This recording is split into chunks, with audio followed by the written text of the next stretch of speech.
नमस्कार, आप देख रहे हैं जनता टीवी। आपके साथ मैं हूं भविष्य त्यागी। मौसम का मिजाज बदल रहा है, ठंडी गुलाबी हो गई है, सूरज में हल्की तपिश है। ये बसंत पंचमी की आहट है। बसंत पंचमी यानी मां सरस्वती की कृपा पाने का दिन। ऐसी मान्यता है कि इस दिन मां सरस्वती की पूजा अर्चना से विद्या और ज्ञान का विशेष वरदान मिलता है। तो आइए जानते हैं जाने माने ज्योतिषाचार्य साईं अमित जी के साथ क्या है बसंत पंचमी का दिन और क्या है उसका महत्व, इसके बारे में जानेंगे पंडित जी। लेकिन सबसे पहले सवाल ये कि माघ शुक्ल की पंचमी को हर साल हम ये त्योहार बसंत पंचमी मनाते हैं, क्या कुछ खास रहता है इस दिन? मुहूर्त पर भी आगे चर्चा करेंगे आपसे। जी नमस्कार। बसंत पंचमी की आप सभी को शुभकामनाएं। देखिए, आज बहुत ही शुभ दिन है, बहुत ही शुभ दिन। कोई भी कार्य करते हैं तो सबसे पहले मस्तिष्क में आता है, मतलब पहले सबसे पहले आपके दिमाग में, आपके मन में विचार आता है कि इस कार्य को किया जाए, कैसे किया जाए, वो विचार करते हैं, प्लानिंग करते हैं। उसके बाद एक्शन होता है, उसके बाद आप हकीकत में उस काम को करने लगते हैं। तो मन में विचार आएगा कि नहीं आएगा, आइडिया आएगा कि नहीं आएगा, सही आइडिया आएगा कि नहीं। अगर आपके मन में सही आइडिया नहीं है, आपने गलत प्लानिंग कर दिया, गलत आइडिया आया, तो काम होगा नहीं और दुर्घटना भी हो सकता है। तो इसलिए सबसे पहले तो ज़रूरी है कि आपका दिमाग सही तरीके से काम करे और सही आइडिया दिमाग के अंदर आए। उसके लिए देवी माँ की कृपा, देवी माँ सरस्वती की कृपा बहुत ज़्यादा ज़रूरी है। तो आज का दिन विशेष तौर पे देवी माँ सरस्वती को प्रसन्न करने के लिए एक बहुत ही शुभ दिन है, जिसका बहुत ज़्यादा महत्व है। जी तो इसलिए ज्योतिषाचार्य जी, एक सवाल ये भी है कि पूजा का क्या महत्व रहता है इस दिन? किस तरह से पूजा होती है विधिवत तरीके से, क्या विधान है? देखिए, क्या है कि देवी माँ के पूजा करने के लिए जो आज का दिन जो मुहूर्त होता है, सबसे पहले तो मुहूर्त में पूजा करने का सबसे ज़्यादा लाभ मिलता है। वो मैंने पहले भी बताया है कि मुहूर्त क्या होता है। मुहूर्त ये होता है कि एक साइकिल होता है, कि प्रोडक्टिव साइकिल होता है, कि आपने कोई कार्य किया, सफलता मिली, अब सफलता से फिर आप आगे ऑप्शन मिलेगा और फिर आप दोबारा, ये एक साइकिल ऑफ प्रोडक्टिविटी होता है। और दूसरा होता है साइकिल ऑफ डिस्ट्रक्शन। आपने कोई भी काम किया, गड़बड़ हो गया, गड़बड़ होने से आपको टेंशन हो जाएगा, डिप्रेशन होगा, दोबारा काम में फिर गड़बड़ी हो जाएगी, फिर टेंशन, डिप्रेशन, उससे आपका पतन होता है। तो ऋषि मुनि को पता था कि कौन सा समय ऐसा है जब कार्य करेंगे तो सफलता मिल जाएगी, और सफलता मिल जाने से आपके अंदर उत्साह आएगा, फिर दूसरा काम भी आप सही तरीके से कर पाएंगे। तो ऐसे करके मुहूर्त वगैरह निकाल रखे हैं। तो मुहूर्त में क्या है कि ये बहुत ही बड़ी बात है। ये बसंत पंचमी कहते हैं अबूझ मुहूर्त, मतलब बिना समझे बूझे ही आज के दिन कोई कार्य किया जा सकता है और सफल होगा। जैसे एक होता है दशहरा, जो होता है नवरात्र, जो होता है नवरात्र का तो दशहरा होता है। दशहरा का दिन भी ऐसे ही होता है कि उस दिन कोई भी कार्य करे सफल होगा ही होगा। उसके बाद एक होता है अक्षय तृतीया। अक्षय तृतीया भी ऐसा दिन होता है जिस दिन अक्षय, मतलब वो जो भी कार्य करेंगे वो होगा ही, सफल होगा, उसका नाश नहीं होता कभी भी। मगर जैसे उस दिन आपने कोई गाड़ी खरीदी या आपने कोई मकान खरीदा तो उसका नुकसान नहीं होगा, जल्दी ज़्यादा समय तक चलेगा, जितनी आयु है उतना चलेगा ही चलेगा, क्षय नहीं होता है। सोना चांदी लोग खरीदते हैं अक्षय तृतीया को। इसी तरह से वसंत पंचमी भी ऐसा ही मुहूर्त है। तो 3 मुहूर्त विशेष होते हैं जिनके लिए आपको कुछ किसी से पूछने की जरूरत नहीं है, सोचने की जरूरत नहीं है, आपको उस दिन वो कार्य करना चाहिए। लेकिन उसके अंदर भी और फाइन तरीके से देखें कि कौन सा समय सबसे बढ़िया रहेगा, कौन सा टाइम ड्यूरेशन जो होगा सबसे अच्छा रहेगा। तो वसंत पंचमी के लिए कैलकुलेशन आपको बता रहे हैं कि मॉर्निंग में सूर्योदय से लेकर के, सूर्योदय जब होता है उसके बाद से आपका मुहूर्त चालू हो जाता है पूजा करने का। उसके बाद मध्याह्न तक, मतलब सूर्य जब बिल्कुल टॉप पे होते हैं, मध्याह्न काल होता है, उस समय तक, मध्याह्न के समय तक का मुहूर्त, ये जो विशेष मुहूर्त होता है पूजा करने के लिए। तो इसमें देवी का मुहूर्त, अब क्या है कि हमेशा बताते रहे मुहूर्त, तो उसमें क्या बड़ा मुश्किल होता है कि हर स्टेट के लिए, हर जगह के लिए, कोई अमेरिका बैठा है, कोई जर्मनी बैठा है, तो अब किसको किसको कितना कितना समय बताएं, तो सारा 1 घंटा समय बताने में लग जाएगा। तो अब आप बहुत आसान है, आप अपनी जहाँ पर भी, जिस भी कंट्री में हैं, जिस भी स्टेट में हैं, आप अपना देख लीजिए सूर्योदय कितने बजे हो रहा है, पेपर में मिल जाता है। उसके बाद आप चाहें तो मध्याह्न निकाल सकते हैं। मध्याह्न निकालने का समय बहुत आसान है, इस सूर्योदय और सूर्यास्त का समय आपको मिल गया तो आप देख लीजिए टाइम ड्यूरेशन क्या है। अगर मान लीजिए 12 घंटे का दिन है, कभी 12 घंटा होता है, कभी 11 घंटा, आगे पीछे होता रहता है, विंटर और समर का डे का और नाइट का फर्क होता है। तो इसलिए जो टोटल डे का टाइम है उसको 2 से डिवाइड करेंगे, जो भी आया उसको आप सूर्योदय के समय में जोड़ देंगे तो आपका मध्याह्न समय आ जाता है। तो अब क्या है कि आपको टाइम के लिए परेशान होने की जरूरत नहीं, कहीं देखने की जरूरत नहीं। सूर्योदय सूर्यास्त आपके पास है तो आप मध्याह्न का समय निकाल लेंगे, और सूर्योदय है तो सूर्योदय से लेकर के आपका मध्याह्न के समय तक का बीच का समय आपका मुहूर्त मिल गया। ये सबसे बढ़िया मुहूर्त होगा देवी की पूजा करने के लिए। जी, सूर्योदय और सूर्यास्त के वक्त के हिसाब से आप मध्याह्न का वक्त निकालेंगे, एक बेहतर वो पूजा करने का वक्त होगा। पंडित जी, ये भी जानना चाहूंगा क्योंकि आपने कहा शुभ कार्य करने के लिए एक बेहद अच्छा दिन है। जी किस तरह के कार्य, शुभ कार्य जो है आज के दिन किए जा सकते हैं, किन तरीकों से किए जा सकते हैं? जी, सबसे पहले तो ये है कि आप किस तरह से पूजा करें ये आप समझ लें, जी। उसके बाद फिर क्या है वो कार्य करना, क्योंकि देवी की कृपा अगर मिल गई तो आपको सद्बुद्धि आ गई। मतलब सद्बुद्धि ऐसा नहीं है कि आपके पास अक्ल की कमी है, लेकिन होता है ना कि एक मौके पे सही तरीके से सटीक काम कर पाना। और मनुष्य का जो ब्रेन है ना, वो आपको पता होगा कि 2% भी ढंग से नहीं काम करता है। जी। मतलब अगर हम लोग ब्रेन का पूरा यूज़ कर लेंगे तो फिर तो कमाल हो जाएगा। तो क्या बुराई है अगर आप देवी माँ से सहयोग लेकर के अपने ब्रेन को पावरफुल बनाएं और ज़्यादा इस्तेमाल करने की क्षमता बढ़ा लें और अच्छा परफॉर्म कर लें। जो आप कर रहे हैं वो तो बेस्ट कर रहे हैं, हर इंसान अपने हिसाब से बेस्ट करता है, लेकिन और ज़्यादा अच्छा कर रहे हैं तो उसमें बुराई क्या है। जी। तो इसीलिए पूरी कोशिश करनी चाहिए कि आप देवी माँ से कृपा ले लें, उसके बाद वो कार्य करें तो ज़्यादा अच्छा रहेगा। तो इसमें क्या है, सबसे पहले देवी माँ को पूजा करने के पहले आप गणपति जी की पूजा करें। गणपति जी की पूजा करने के लिए गणपति जी को आप विराजें, गणपति को अक्षत पे विराजेंगे तो बहुत अच्छा। अगर छोटी मूर्ति है या फोटो है तो उसको अक्षत बिछा करके, अक्षत को हल्का हल्का पीला कर लीजिएगा हल्दी से, उसका बिछा करके उसके ऊपर गणपति जी की फोटो या मूर्ति रख लीजिए। उसके बाद गणपति जी को फल फूल मिठाई वस्त्र सुगंध से उनको नमस्कार करिए। ओम गम गणपतये नमः बोल करके, मंत्र बोल करके आप उनको दीपक जला करके नमस्कार कीजिए। उनसे बोले कि हे गणपति देव, कृपा करके मुझे सहयोग करें, मुझे आशीर्वाद दें, जिससे मैं माँ सरस्वती देवी की पूजा करके उनसे आशीर्वाद प्राप्त कर सकूं। आप गणपति जी से, अगर गणपति देव से प्रार्थना करेंगे तो उससे क्या होगा कि आपका जो पूजा का जो शुरुआत होगी, पूजा सफल रहेगी और पूजा ही सफल रहेगी। उसके बाद आपको आशीर्वाद मिलने के चांसेस बढ़ जाते हैं, क्योंकि गणपति जी से शुरुआत करने के लिए कहा गया, गणपति जी का आशीर्वाद होता है तो विघ्नहर्ता कहते हैं उसको, उनको। तो अगर विघ्नहर्ता आपको आशीर्वाद दे दिए तो आपको विघ्न आएगा नहीं, क्योंकि बहुत सारी विघ्न आ सकती हैं। आप पूजा कर रहे हैं, उसमें पता चला कि आपका बच्चा गिर गया, अच्छे सर पे चोट लग गई, या कोई आ गया बेल बजा दिया, या कोई लेडी है, बहू है, उसके सास ने बुलाना शुरू कर दिया, बहुत मुश्किल हो जाएगा, उतनी देर तक हल्ला मचा देगी, तो आपको तो डिस्टर्बेंस आ गया ना। ये बहुत छोटी सी बात है लेकिन बहुत बड़ा दोष हो जाता है इसमें। तो इसलिए आपको कोई विघ्न ना आए, इसके लिए सबको समझा दीजिए, घर में कोई टोके नहीं, बोले नहीं। उसके बाद आप गणपति जी को प्रार्थना कर लें। उसके बाद फिर आप आगे बढ़ते हैं देवी माँ सरस्वती के लिए। माँ सरस्वती के लिए भी ऐसे ही करना, आपको अक्षत पीला करके बिछा दें, उसके ऊपर देवी माँ की फोटो या उनकी मूर्ति रखें।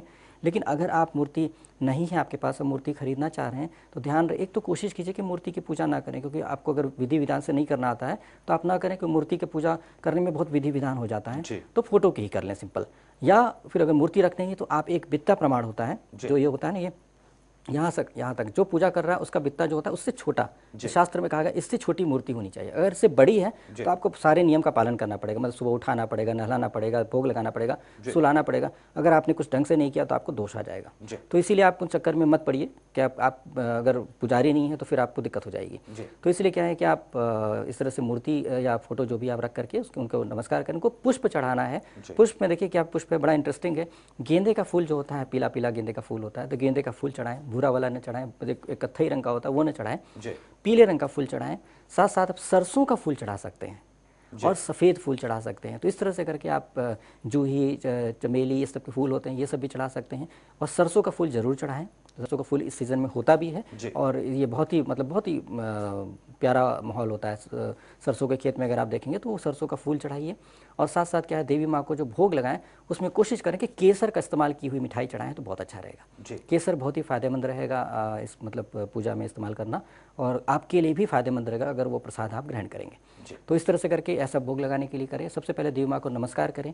सबसे पहला जो आपको कहना है वो यह कहना है कि हे देवी माँ, मेरे अब तक के सारे जन्मों के, पिछले जन्म का मत बोलिएगा, हो सकता है पिछले जन्म में आपने पाप ही ना किया हो, लेकिन उसके 5 जन्म पहले किया हो, 10 जन्म पहले किया हो, तो इसलिए आप उसके लिए क्षमा मांगिएगा। क्योंकि आपको याद होगा भीष्म पितामह जब अपने शैया पे लेटे थे, मतलब मृत्यु की शैया पे लेटे थे तीर पे, तो उनको पता था कि क्या उन्होंने गलत किया था। जब देखिए 100 जन्म पहले उन्होंने एक तितली को जो है वो चुभा करके, उसमें जो होता है ना, मतलब शरारत कर रहे थे, तो इसलिए क्या है कि वो एक सुई चुभाने की वजह से उनका वो दोष आया था। तो इसलिए 100 जन्म पहले किया हुआ पाप भी इस जन्म में आ सकता है। तो आप ऐसा बोलें कि मेरे अब तक के सारे जन्मों के पापों दोषों के लिए मुझे क्षमा करें, और हे देवी माँ कृपा करके मुझे सद्बुद्धि प्रदान करें कि मैं आपका पूजन कर सकूं। क्योंकि देवी माँ का पूजन करने के लिए जो देवी इतनी ज्ञानी, इतनी विद्वान, उसकी ही देवी हैं, उनकी पूजा आपके पास इतनी बुद्धि कहाँ है कर पाएंगे। हो सकता है कुछ गलती हो जाए तो उसके लिए पहले से उनसे मांग लीजिए, क्योंकि अब गलती होती है तो देवी माँ से आपने मांगा है ना, तो देवी माँ जाने, तो समर्पित कर दीजिए। और उसके बाद फिर क्या करें कि उसके देवी माँ से बोले, हे देवी माँ, कृपा करके मुझे सद्बुद्धि प्रदान करें, ज्ञान प्रदान करें, जिससे मैं अपने जीवन में जो भी कार्य करूं वो आपके अनुसार उचित हो, मतलब देवी माँ के हिसाब से ही हो। तो देवी माँ जैसा चाहेंगे, देवी माँ अच्छा ही चाहेंगी, बुरा नहीं चाह सकती हैं। देवी माँ अच्छी शुभ देवी हैं।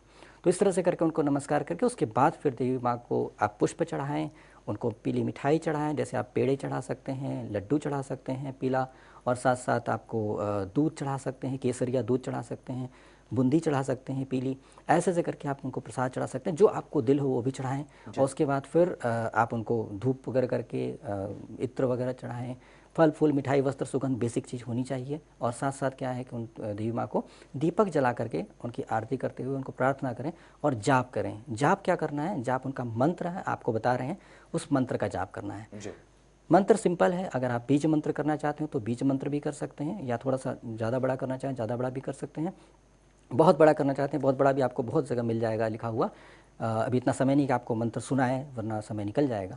तो इसीलिए क्या है कि आप उस मंत्र में ध्यान रहे कि आपको बोलना है ओम ऐम, ऐम ऐनक वाला ऐ होता है, उसके ऊपर बिंदु, तो ऐम, हाँ, तो अ ई म करके तो ऐम, हाँ, तो ओम ऐम।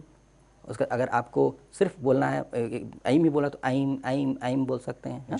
उसका या फिर ओम ऐम बोल सकते हैं, या फिर ओम ऐम सरस्वत्यै नमः ये बोल सकते हैं। तो आपको जो उचित लगे, क्योंकि मंत्र सिर्फ पावरफुल होने से नहीं होता, आपका भाव उससे नहीं जुड़ा, आपको लग रहा है कि नहीं यार इतना अच्छा नहीं लग रहा मंत्र, या ये कॉम्प्लिकेटेड है, फिर आप नहीं कर पाएंगे, क्योंकि अंदर दोष आ गया, आपके मन में उसके प्रति रिस्पेक्ट नहीं आया। तो इसलिए क्या होगा, जो मंत्र आपको भा गया, लगता है ये सही है, तो आप दिल से करेंगे और उसकी फ्रिक्वेंसी बहुत अच्छी तरह से आपके साथ ट्यून हो जाएगी, तो उससे आपको फायदा मिलेगा। मंत्र की आवृत्ति या 5 हो या 11 हो या 21 हो, 51 हो, 1008 हो, आप जिस जैसे सुविधा हो आपके हिसाब से देख लें।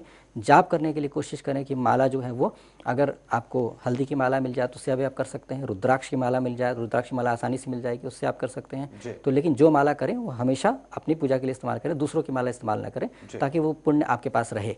तो इस तरह से करके आपको जाप करना है, उसके बाद उनको नमस्कार करके उनसे आशीर्वाद प्रदान करें। जब आप आशीर्वाद ले लेते हैं उसके बाद आपको जो भी कार्य करना है वो कर सकते हैं। तो इस तरह से आपकी शुरुआत हुई, मतलब आप देवी से कनेक्ट हो गए हैं, आपको उनकी ब्लेसिंग्स ले लिए हैं। अब आपको पता है कि आपके ब्लेसिंग्स मिल गई, आपका दिमाग सही तरीके से काम कर रहा है। इस दिन आपको ध्यान रखना, सात्विक भोजन करना है। सात्विक भोजन के साथ साथ देवी माँ के प्रसन्नता वाला जो है वो भोग प्रसाद लेने के बाद, उसके बाद आप कोई भी भोजन करेंगे तो सर्वोचित रहेगा। जी ज्योतिषाचार्य जी, आपने पूजा के विधान के बारे में बताया, जो आपने बातें बताई उसमें खास तौर पर पीले रंग का काफी महत्व दिखाई दिया। जैसे पीले रंग की मिठाई माँ को चढ़ानी है, पीले रंग के फूल चढ़ाने हैं, इसका क्या कुछ महत्व है ये हम समझना चाहेंगे। साथ ही साथ उन कामों के बारे में जानना चाहेंगे कि कौन कौन से शुभ काम हैं जो इस दिन किए जा सकते हैं। देखिए, पीले रंग का ऐसा महत्व है कि पीला जो रंग है वो बृहस्पति देव का है, और बृहस्पति देव जो होते हैं ना वो विवेक के स्वामी हैं, मतलब आपकी बुद्धि, विवेक, ज्ञान, क्योंकि देवताओं के गुरु हैं, तो देवताओं के गुरु की कृपा भी साथ साथ शामिल हो जाती है इसमें। तो ये तो जहाँ बुद्धि विवेक की बात होगी वहाँ देवताओं के गुरु और विद्वानों का तो आएगा ही आएगा। तो माँ सरस्वती का, बृहस्पति भगवान का सबकी कृपा इसमें आ जाती है। तो इसलिए पीला वस्त्र, पीला फूल, पीली मिठाई, सब कुछ पीला करना बहुत ही फायदेमंद रहेगा। साथ साथ केसर का भी बड़ा महत्व होता है, केसर भी बृहस्पति से संबंधित हो जाते हैं, तो इसलिए इसका भी महत्व हो जाता है। तो इसमें देखिए, आप ध्यान रहे, आपको ज्योतिष में कहते हैं गज केसरी योग। गज केसरी योग का क्या महत्व होता है कि चंद्रमा और बृहस्पति जब साथ रहते हैं, चंद्रमा मन का स्वामी होता है और बृहस्पति जो होता है बुद्धि विवेक का स्वामी होता है। मतलब विवेकता, मतलब सही क्या है गलत क्या है कि निर्णय लेने की क्षमता आपका विवेक ही देता है। मस्तिष्क में जो ये विचार होता है विवेकता का, वही देता है। तो इसलिए क्या है, जब मन के साथ विवेक जुड़ जाता है तो उसके क्या होता है, आपका सही डिसीजन जिंदगी में होगा, आप गलत नहीं करेंगे, पाप नहीं करेंगे। इसलिए गज केसरी योग बड़ा शुभ माना जाता है। तो गज केसरी का ये महत्व है। तो इसीलिए पीला का बता रहे हैं कि जहाँ पीला और सफेद का संयोग हो जाता है, जैसे माँ सरस्वती के लिए हो रहा है, तो इसलिए बहुत ही ज्यादा शुभ हो जाता है। और ऐसा एक जैसे गज केसरी योग ज्योतिष में बनता है, ऐसी आप भी अपने जीवन में ऐसा योग अगर लगातार बनाते रहेंगे शुभ शुभ समय पर, तो आपके लिए आसान रहता है। बात ये बनता है कि आप विवेक बना लिए, अपना सब कुछ कर लिया, आपकी बुद्धि सही तरह से काम कर रही है, लेकिन क्या क्या कर सकते हैं वो अच्छी बात है जानना। तो इसलिए क्या है कि आज के दिन सबसे शुभ क्या रहता है, यदि आपके घर में बिल्कुल छोटा शिशु है, बच्चा है, तो उसके जीभ पे आप केसर से ओम लिख सकते हैं। उसके बाद फिर आप उसमें ऐम भी लिख सकते हैं, ऐम लिख करके देवी माँ का। तो इससे क्या होगा कि ओम करके आप, ओम करने से क्या होता है, बिल्कुल वाइब्रेशन उसकी यूनिवर्स के साथ कनेक्ट हो जाती है। उसके बाद ऐम लिखते हैं तो देवी माँ सरस्वती के साथ कनेक्ट हो जाती है। इनसे क्या होता है कि आपका जो देवी का जो ज्ञान है, उस ज्ञान के साथ कनेक्ट होने पे कितना भी ज्ञान आ सकता है, जितना भी संभव है पॉसिबल, जितनी आपकी क्षमता है होल्ड करने की उतना आ जाता है। जैसे आप जो पेन ड्राइव होता है, पेन ड्राइव अगर 1 GB का है तो 1 GB का डाटा आएगा। अगर आप 64 GB का कर रहे हैं, 68 GB का कर रहे हैं, तो उसमें उतने GB का आ जाएगा। तो डिपेंड करता है आप कितना होल्ड कर सकते हैं। देवी के पास ज्ञान अपार है, तो इसलिए क्या है कि आप बच्चे के अंदर ऐसा कर सकते हैं, उसकी जबान से अच्छे शब्द निकलने के चांसेस बढ़ जाएंगे। उसके बाद बड़ा बच्चा है तो उसको आप लिखना चाहते हैं, पहला लिखाना चाहते हैं, तो लिखने का सबसे पहला दिन आज के दिन उसको कलम पकड़ा करके उसमें ओम लिखवाइए सबसे पहले, उसके बाद फिर ऐम लिखवा दीजिए। तो इससे क्या होगा, देवी माँ सरस्वती की कृपा उसके लेखन में आ जाएगा। मतलब लिखने की जो है उसमें देवी माँ के साथ कनेक्ट कर दी, मतलब शुरुआत करें, well beginning is half done. तो शुरुआत अच्छे से हो जाएगी तो पूरा सब कुछ ठीक से हो जाएगा। तो शुरुआत ही माँ सरस्वती ने करवा दिया तो सब कुछ माँ सरस्वती की जिम्मेदारी हो जाएगी, क्योंकि आपने माँ सरस्वती को जिम्मा दिया है कि करवाएं। तो जो बोलेगा वो माँ सरस्वती की कृपा में से जो होना चाहिए वो ही होगा, जो लिखेगा वो माँ सरस्वती की कृपा से जो होना चाहिए वही होगा। इस तरह से करके शुरुआत हो जाएगी छोटे बच्चे का। अगर किसी बच्चे को ट्यूशन पढ़ाना चाहते हैं, किस दिन शुरू करें, किस दिन, तो आज के दिन शुरुआत करा सकते हैं। आपने पूजन कर लिया, उसके बाद आप अपने बच्चों को बोलते हैं हाँ टीचर को बुला कर आज के दिन से आप पढ़ाना शुरू कर दीजिए। हाँ पढ़ाना शुरू कर देंगे। उसके बाद फिर उस दिन क्या होगा, आप पढ़ाई उसकी ठीक चल पाएगी, मतलब ट्यूशन उसका ठीक तरीके से हो पाएगा, शिक्षा ग्रहण करने की क्षमता उसके अंदर अच्छी रहेगी। आज के दिन विवाह किया जाता है, क्योंकि वैवाहिक जीवन जो होता है वो, हम मेरे विचार से 80% लाइफ वैवाहिक जीवन की वजह से ही अच्छी होती है। अगर विवाह किसी का गड़बड़ हो गया, किसी गलत व्यक्ति के साथ विवाह हो जाता है तो 80% लाइफ खराब हो जाती है, क्योंकि 24 आवर्स के साथ रहना है। थोड़ी देर व्यक्ति जॉब के लिए अलग होता है, लेकिन बाद में तो अपने जीवन साथी के साथ ही होता है ना। तो इसलिए क्या है, वो समय अगर अच्छा जीवन साथी नहीं मिला, गड़बड़ हो जाता है। तो इसीलिए आज के दिन विवाह की शुरुआत अगर वसंत पंचमी के दिन हो रही है तो निश्चित तौर पे वैवाहिक जीवन अच्छा होगा। अगर बुरा साथी होगा तो हो ही नहीं पाएगा आज के दिन। तो इसीलिए क्या है कि इस तरह से वैवाहिक जीवन शुरू हो सकता है। एंगेजमेंट करना है उसके लिए भी बहुत शुभ दिन है। साथ साथ क्या है कि आपका कोई कार्य शुरू करना है, जैसे कि आप कोई एग्रीमेंट करना चाहते हैं तो एग्रीमेंट भी वसंत पंचमी के दिन कर सकते हैं, क्योंकि वसंत पंचमी के दिन अगर एग्रीमेंट किया तो वो शुभ होगा, और अगर अशुभ हुआ तो होगा ही नहीं। और साथ साथ क्या है कि जैसे कोई फैक्ट्री आप बनाना चाहते हैं, शुरुआत करना चाहते हैं, तो आप उस दिन आप न्यू पूजन भी कर सकते हैं। उस दिन आप फैक्ट्री बनाने की शुरुआत भी कर सकते हैं। उस दिन फैक्ट्री स्टार्ट भी कर सकते हैं कि आप फैक्ट्री रेडी हो गई, आज के दिन ओपनिंग करना है, जैसे मशीन स्टार्ट करनी है, आज के दिन आप स्टार्ट कर सकते हैं। क्यों ऐसा कर सकते हैं? ऐसा इसलिए क्योंकि मशीन के साथ क्या आपको करना है, मशीन तो अपने आप काम करती है, लेकिन बुद्धि तो आप लगाते हैं ना कि अब मशीन कब ऑन करनी है, कब ऑफ करनी है, कैसे ऑपरेट करनी है। तो आपकी बुद्धि विवेक से काम होगा तो आपके जितने वर्कर हैं उनको आप कमांड कर सकते हैं ठीक तरीके से, वो मशीन को कमांड कर सकते हैं, मशीन तो आपके कमांड पे चलती है। तो इसलिए क्या है कि ये पूरी प्रक्रिया बहुत अच्छे तरीके से हो जाएगी, आपका प्रोडक्शन भी अच्छा होने लगेगा। आज के दिन एक और बहुत अच्छा काम करना चाहिए कि ये मत सोचिए कि सिर्फ माँ सरस्वती की पूजा ही करते हुए दिन बिता दें। ये ध्यान रहे कि माँ सरस्वती से आशीर्वाद लेके आपने बुद्धि विवेक का इस्तेमाल कर लिया बहुत अच्छे तरीके से, लेकिन अब बुद्धि विवेक का इस्तेमाल करें कहाँ? तो इसके लिए आप देखिए कि आप आज के दिन चाहें तो माँ लक्ष्मी की कृपा भी प्राप्त कर सकते हैं। उसके लिए क्या है कि आप कनकधारा स्तोत्र का एक 16 पाठ अगर कनकधारा स्तोत्र का करते हैं माँ सरस्वती की पूजा करने के बाद, तो आपके लिए बहुत ही शुभ रहेगा। आप सुबह उठ करके नहा धो करके तैयार होकर के देवी माँ का पूजन कर लें, उसके बाद बाकी समय में कनकधारा स्तोत्र का पाठ कर लें 16 बार, तो बहुत ही शुभ रहता है कि उसमें क्या है, को धन की प्राप्ति का योग बहुत अच्छा हो जाए, खासतौर पर स्वर्ण की प्राप्ति का भी योग बहुत अच्छा बन जाएगा। और साथ साथ क्या है, आपका श्री सूक्त का पाठ भी बहुत शुभ रहेगा। ये देवी माँ का, माँ लक्ष्मी का है, तो इसमें अगर आप पाठ करेंगे तो उससे माँ लक्ष्मी के साथ कनेक्ट हो पाएंगे। अभी तक आप करते रहे होंगे, लेकिन क्या अभी आपका बुद्धि विवेक जो है उस लेवल पे नहीं पहुंच सकता था जो सरस्वती माँ की कृपा मिलने के बाद पहुंच रहा है। तो जब माँ सरस्वती की कृपा आपको मिल गई तो आपका बुद्धि विवेक इतना पावरफुल हो जाएगा कि अब श्री सूक्त का पाठ करेंगे तो आपका हाई लेवल पे कनेक्शन होएगा माँ लक्ष्मी के साथ। तो इसलिए कोशिश कीजिए कि आप उसके बाद आकर माँ लक्ष्मी का श्री सूक्त का पाठ करेंगे तो वो फायदेमंद रहेगा। आपके घर परिवार में दिक्कत चल रही है, परेशानी चल रही है, बहुत दुखी रहते हैं, आपका ठीक नहीं चल रहा है, तो आप विष्णु जी का और लक्ष्मी जी का एक साथ, लक्ष्मी नारायण जी की एक साथ पूजन करें, उससे आपको फायदा होगा, क्योंकि आज के दिन उनसे भी कनेक्ट होने में बहुत आसानी हो जाएगी।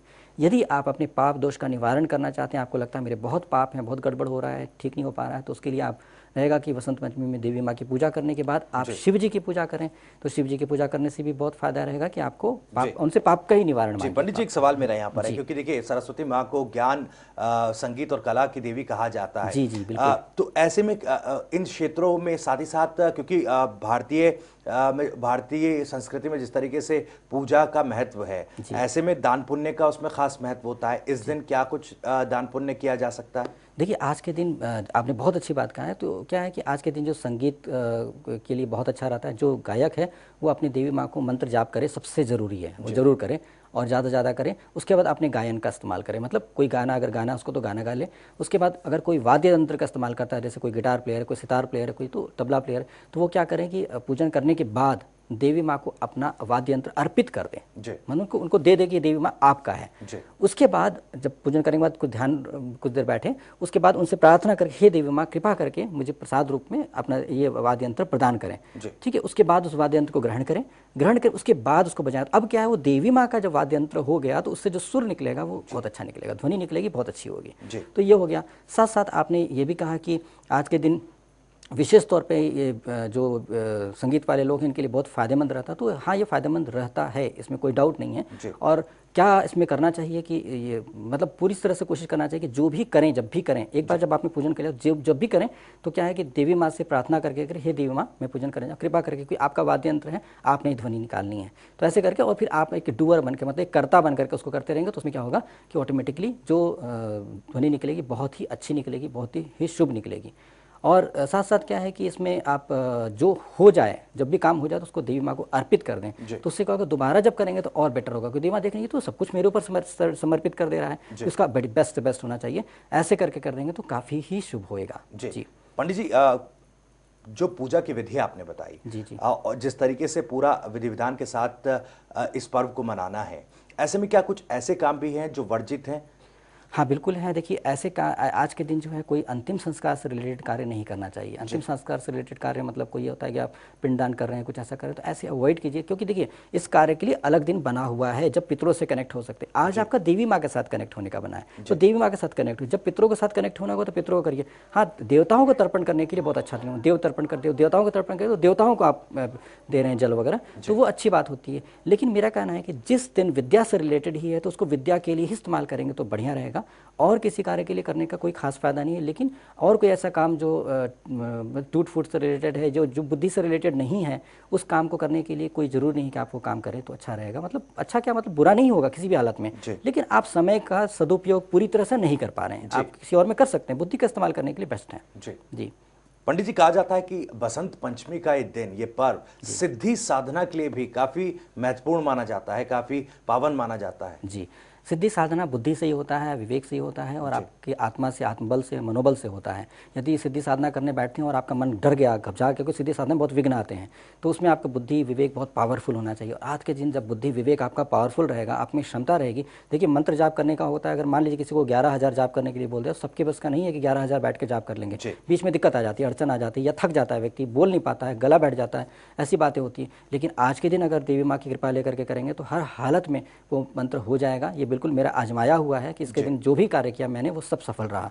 तो इसलिए आप भी अगर करेंगे तो सफल होगा। सिद्धि साधना पूर्ण रूप से जागृति के तौर पे मिल जाएगी, तो ये बहुत ही ज़्यादा पावरफुल है। साधक को आज के दिन बहुत बढ़िया इस्तेमाल करना चाहिए। और एक बार आपका 12 बजे तक मुहूर्त तक आपने कर लिया शुरुआत देवी के साथ, फिर पूरा दिन कर सकते हैं, क्योंकि अगले दिन जाकर के 5:46 AM तक मतलब पंचमी चल रहा है। तो पंचमी आप पूरा उतने समय तक तो आप दिन रात आप इस्तेमाल कर सकते हैं 5:46 मॉर्निंग तक के लिए, तो कोई दिक्कत की बात नहीं है। जी, शुभ कार्यों के बारे में हम बात कर रहे थे पंडित जी, तो गृह प्रवेश के लिए या फैक्ट्रीज का आपने जिक्र किया था, फैक्ट्रीज का कोई अगर शुरुआत करना चाहता है तो कर सकता है। व्यवसाय के लिए किस तरह का व्यवसाय के लिए देखिए व्यवसाय तो पूरी तरह से अगर आप व्यवसाय कर रहे हैं तो सारा काम अपने हाथों से तो करते नहीं है। आप कोई भी ले लिए, चाहे टाटा है, वो टाटा सारे जगह बैठ करके खुद नहीं काम करे, वो बुद्धि का इस्तेमाल करते हैं। कहाँ कौन सा प्रोजेक्ट लगाना है, कहाँ से कौन सा काम करना है, कौन सी फैक्ट्री चलानी है, कौन सी बंद करनी है। तो क्या ये क्या हो रहा है, ये सिर्फ बुद्धि का इस्तेमाल हो रहा है, विवेक का इस्तेमाल हो रहा है। वो वाइज लोग हैं जो अपनी बुद्धि विवेक का सही तरीके से इस्तेमाल करके सफल होते हैं। तो आप भी अगर फैक्ट्री या आपने व्यवसाय शुरू करना चाहते हैं तो क्या बुद्धि से ही शुरू करना है ना आपको, तो आप उस दिन शुरू करिए ताकि आपकी बुद्धि की जो उस फ्रिक्वेंसी के साथ ट्यूनिंग हो जाए जो सबसे शुभ है। तो आपके दिमाग में वही आइडिया आएगा जो सबसे सही होगा। आइडिया तो बहुत आते हैं दिमाग में, कोई भी इंसान इंटेलिजेंट आइडिया आएगा, तो आइडिया कौन सा आइडिया पे अमल करना है, तो उसके लिए हो जाएगा कि एकदम बिल्कुल सही तरीके से वो आइडिया आएगा और पूरी तरह से कंसंट्रेट कर पाएंगे उस आइडिया पे और फोकस कर पाएंगे, डिस्ट्रैक्शन नहीं होगा, मतलब ध्यान भटकेगा नहीं। तो इससे क्या होगा कि आपको बहुत अच्छी तरीके से सफलता मिल जाएगी, क्योंकि बाकी लोग आपके कहने पे करने वाले हैं, तो आपकी बुद्धि सही तरीके से काम करेंगे। इसलिए बिजनेस की शुरुआत भी आज के दिन जरूर करना चाहिए। जी बिल्कुल। चलिए, आपने पंडित जी हमारे दर्शकों को बताया कि कैसे बसंत पंचमी का दिन खास रहेगा, किस तरह से विधि विधान के साथ पूजा करनी है, क्या कुछ खास इस दिन रहेगा, किस तरह से शुभ रहेगा और किन चीज़ों से बचना है। फिलहाल इन तमाम जानकारियों के लिए आपका बहुत बहुत शुक्रिया। शुक्रिया, धन्यवाद। आपके भी शुभ हो। तो बसंत पंचमी के दिन आप भी देवी सरस्वती की पूजा अर्चना करें, मां आपको बुद्धि, एकाग्रता और ज्ञान का वरदान देंगी। इस कार्यक्रम में आज के लिए इतना ही। नमस्कार।